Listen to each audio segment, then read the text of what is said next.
Okay, so these are going to be your two neurons. Right here is going to be our dendrites. This is where we get our signal. And as signal comes in, there is a sodium potassium pump that helps depolarize and makes it become less polar by making it less negative by kicking the potassium out. I'm sorry, by kicking the sodium out and bringing more potassium in.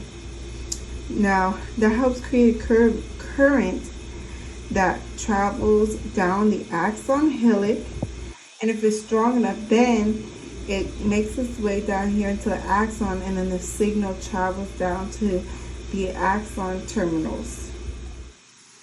Also, while they're in the potassium and sodium area up here, it has to meet a certain threshold of about -55.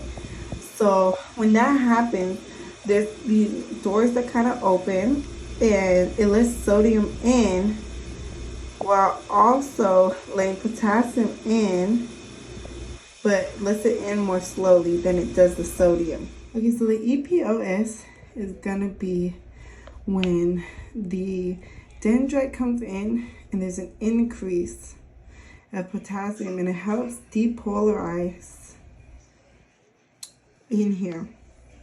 Now the IPSP is when it's gonna slowly do it at a slower rate.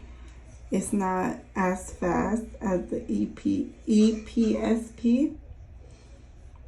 So that's how that one works. So the all for none law is when the intensity of the stimulus is below the threshold that we won't get any stimulant.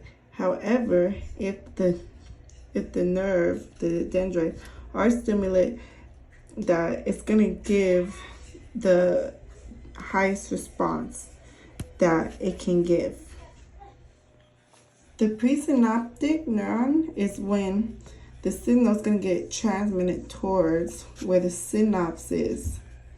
Now, the postsynaptic neuron is when the signal is getting transferred away from the synapse.